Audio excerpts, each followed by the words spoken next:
forecast issued by the Met Office on behalf of the Maritime and Coastal Agency. Low 180 miles west of Salmon, 595.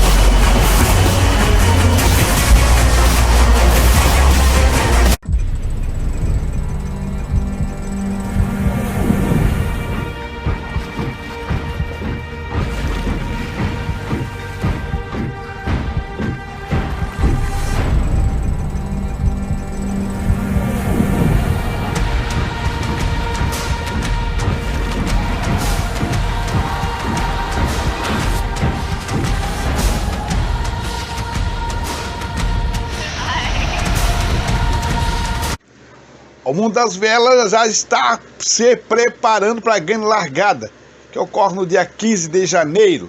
Trata-se da Copa do Mundo das Velas, a The Ocean Race, que é o maior evento náutico do mundo. Um evento que tem um desenvolvimento ao longo de 7 meses. Acompanhe a partir de agora. O material é em inglês, mas acompanhe a partir de agora a primeira import, que aconteceu em Alicante no final de semana.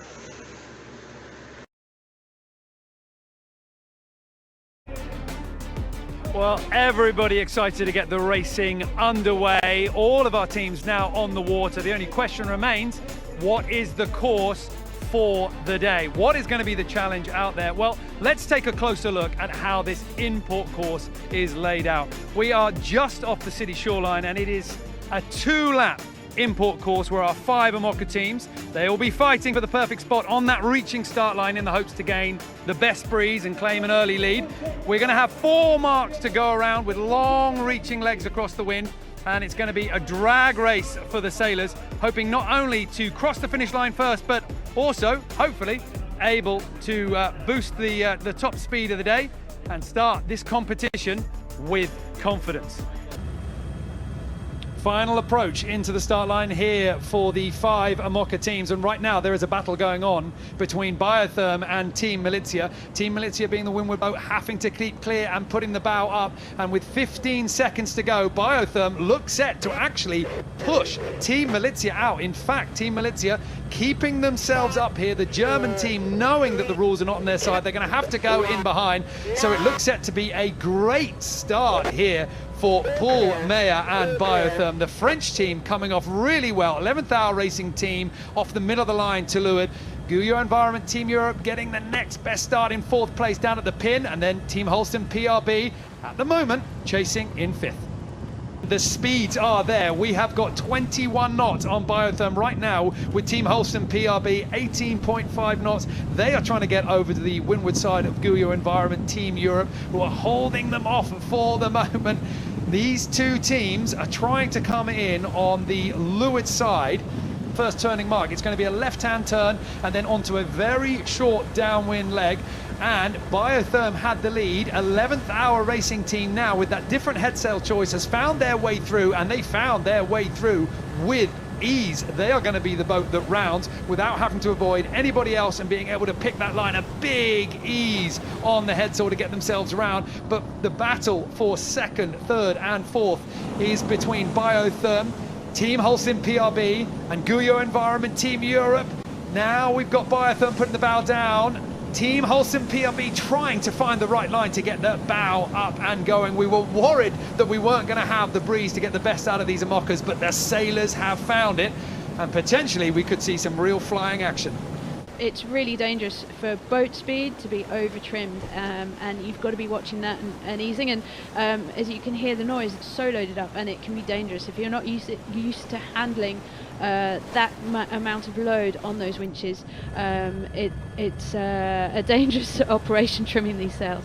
11th Hour Racing team were in 1st place, but now it's Holston PRB. They are the ones that we can see. We are looking off the boat of Guyot Environment Team Europe, who've moved up into 2nd place. And I'm sure there's going to be lots of discussions on board about exactly how to pull off these maneuvers that you would never normally do in an Amoca, but they count because the points today are going to be crucial when we get all the way around the world, and those ties have to be broken. So right now, Team Holston PRB are leading at the bottom of that short run, about to go on to that high-powered reach. And Guyot Environment Team Europe that started at downwind leg in 5th place, now up into second.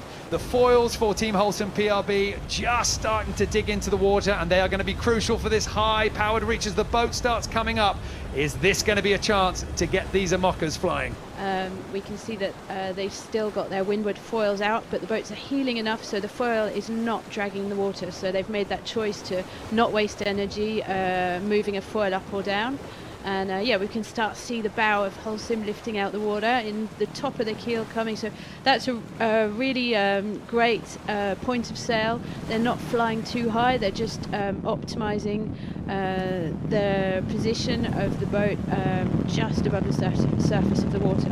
And we are on the high-powered reaching leg, this time at the bottom of the course with 11th Hour Racing Team starting this leg in the unfamiliar position of 5th. They pulled off the line so nicely and they came out so strong from the line, but on this leg they're going to have to play catch up.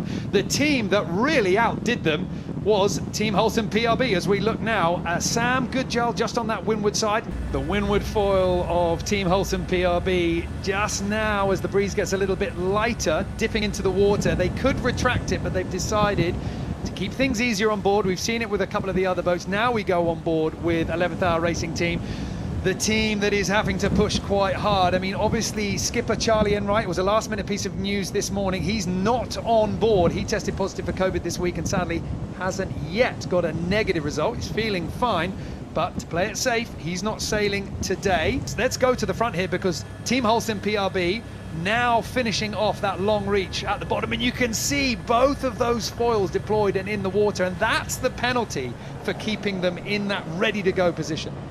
Yeah, I think the whole fleet have decided that's the option. I think everyone's got their windward foil out, and Holcim PRB furling up their masthead to go upwind on the J2 for this short upwind leg, which means that the breeze must be nicely above 12 knots for them to use the J2, and I guess taking a little bit of the example at 11 Hour sailed so well that first leg on their J2.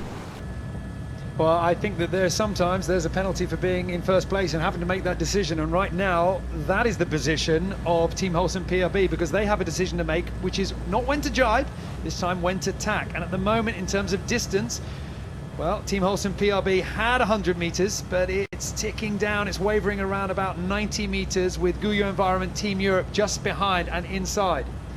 It looks to me like the breeze is dropping off here, and yeah, they're struggling with that J2, and we can't see any more of those little white horses we had earlier. Is this going to be a shutdown? I mean, a big rotation here in the breeze, as you're saying. It's a shutdown, it's a shift as well, and in fact it's Team Milizia that's been lifted on that inside. They are now pointing closest towards that mark, and they've gained hugely, not by sailing faster, but just a better angle, less distance to travel. And suddenly they're looking pretty good on the inside, and I'm having flashbacks here because this is what we saw on the race course an hour ago for the VO65s.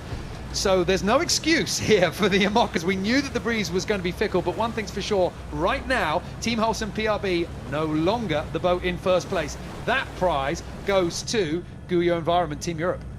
Well, when we started this upwind leg, it was Team Holcim PRB that was in the lead. Then Guyot Environment Team Europe looked good, but look at this Team Milizia. The mark that you can see at the bottom of your picture with the white cube on top, that is where they are heading. And in a few moments, we expect these teams to tack. But as that breeze has shifted, Team Milizia were in the best position to get rotated into first place down there, and as we cut to the helicopter you can see how strong their position is. Team Milizia, that bottom right hand boat with that big bow carrying all that pressure, but look at this, we're seeing boats parking up here. I think he's got Nico Lindven probably driving right now, who's an amazing sailor as well, and I was lucky enough to race double-handed with him a couple of years ago.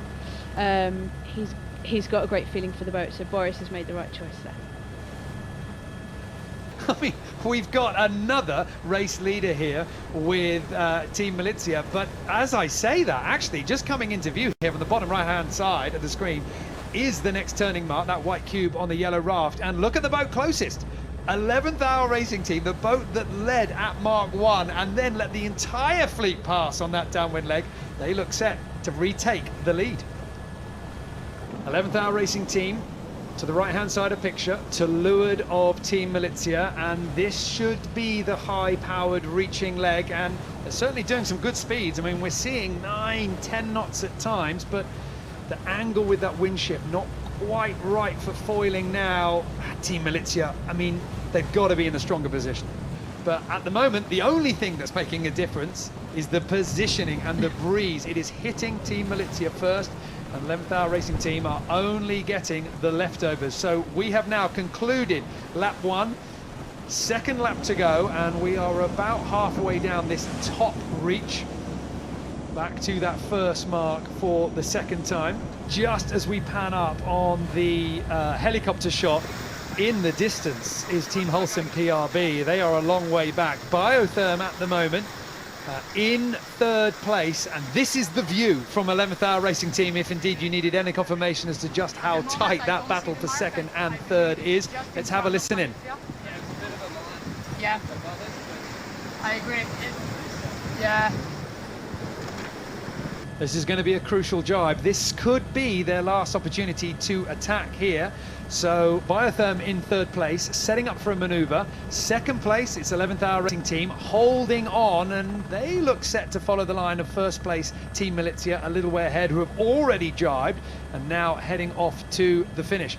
Little intricacies, little differences as the designers and the sailors have decided to follow different ways. But right now for Team Milizia, they are coming in to this finish line. We have got about 300 meters to go before Team Milizia and their boat Sea Explorer crosses the finish line, taking the top 5 points. They weren't looking the strongest in the early stages of the race, but they found their opportunity to attack and make their way through, and they've been able to hold on to their speed.